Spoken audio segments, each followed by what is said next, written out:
Hello everyone, कैसे हैं आप लोग। उम्मीद करते हैं अच्छे होंगे।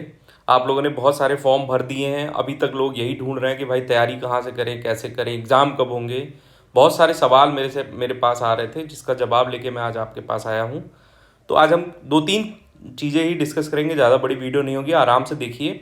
लेकिन जो वीडियो में बताएंगे उसको सुनिए और लागू करिए आप अपने ऊपर। सबसे पहले तो आज से स्टार्ट कर देना है आपको। क्या करना है, कैसे करना है, वो मैं बताता हूँ। दूसरा, सिलेक्शन कैसे होगा। सब लोग यही पूछते रहते हैं, भाई सिलेक्शन कैसे होगा। और जिसको सिलेक्शन लेना होता है वो ले लेते हैं, कैसे लेते हैं वो भी मैं आपको बताता हूँ। और जो सबसे इंपॉर्टेंट चीज़ हम लोग डिस्कस करेंगे लास्ट में, कब होंगे एग्जाम 2026 में। आरआरबी एनटीपीसी का एग्जाम कब होगा, एनटीपीसी यूजी का एग्जाम कब होगा, जेई का एग्जाम कब होगा। ये सब चीज़ें आप जान जाइए अभी से, और आज से ही तैयारी स्टार्ट कर दीजिए। ठीक है, तो चलिए स्टार्ट करते हैं। तो देखो, मैं आपको बता दूं कि जो भी लोग हैं, आपने फॉर्म भरा है, आप न्यू कमर हैं, फर्स्ट टाइम एग्ज़ाम दे रहे हैं, तो सबसे ज़रूरी काम ये समझ लीजिए कि अपना टाइम वेस्ट मत करिए। नहीं तो एक बार ना, अगर जैसे आप देखते हैं झूला होता है, जब झूले को आप ऊपर ले जाते हैं तो झूला अपने आप जल्दी रुकता नहीं है, वो दो चार बार तो आएगा जाएगा, फिर वो स्थिर होता है। तो ये काम मत करिए, अपना टाइम वेस्ट करना बंद कर दीजिए। क्या करना है आपको, मैं हर वीडियो में आपको यही बताता हूँ, फिर यही बताऊँगा। सिलेबस उठा लो भाई। और मैंने दो तीन वीडियो में आपके डिटेल सिलेबस के बारे में डिस्कस किया है। सिलेबस उठा लो। अगर आपका सिलेबस ख़त्म हो चुका है, आप पहले से पढ़ाई कर रहे हैं, पहले से तैयारी कर रहे हैं, रिवीजन स्टार्ट करो।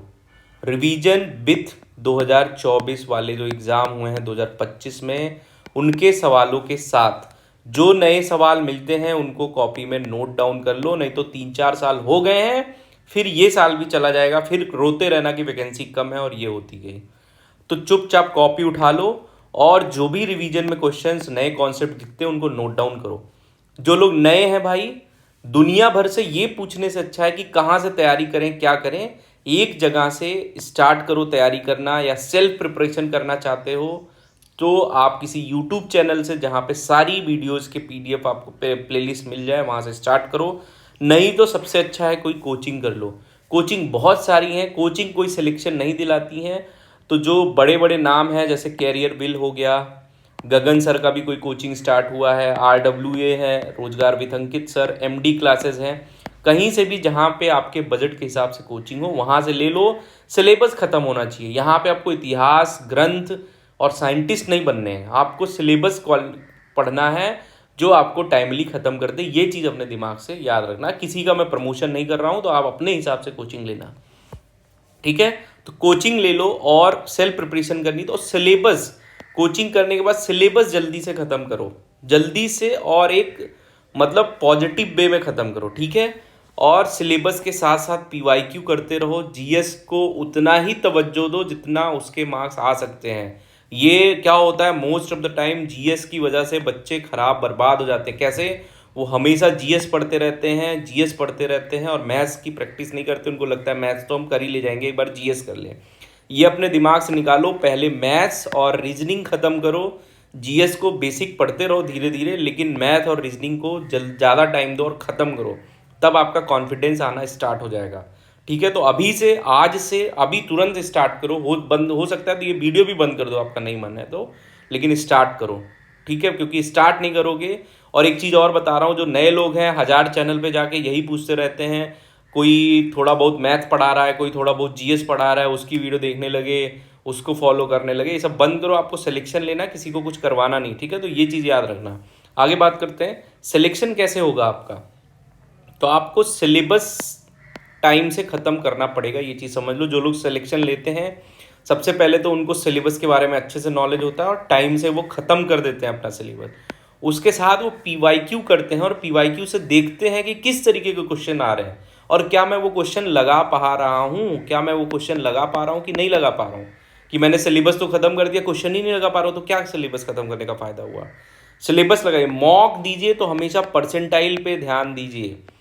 मार्क्स तो ठीक है, लेकिन परसेंटाइल पे ध्यान दीजिए। GS के लिए ज़्यादा परेशान नहीं होना है। फिर बता दे रहा हूँ, सिलेक्शन में निर्धारित करती है, लेकिन इसके बेसिक्स आपको पढ़ने हैं अच्छे से, ये याद रखिए।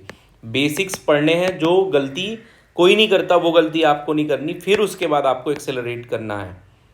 कंसिस्टेंसी रखिए। डेली अगर 3-4 घंटे पढ़ने हैं, 4 से 5 घंटे तो कम से कम आपको पढ़ने ही चाहिए, और ये बहुत कम है। आपको कम से कम आज के समय में 6 से 8 घंटे पढ़ने, अगर आप सिर्फ पढ़ाई कर रहे हो तो कम से कम इतना टाइम पढ़ना चाहिए।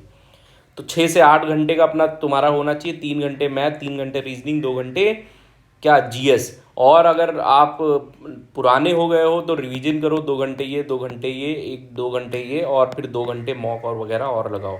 समझ में आया ना? तो इतना तो आपको पढ़ना ही पड़ेगा, और चीज़ों को ग्रैस्प करनी पड़ेगी, रिवीजन खूब करना पड़ेगा। करंट अफेयर अभी से पढ़ना स्टार्ट कर दो। और सबसे बड़ी बात, कॉन्फिडेंस में रहना ज़रूरी है, ओवर कॉन्फिडेंस में रहना नहीं ज़रूरी है।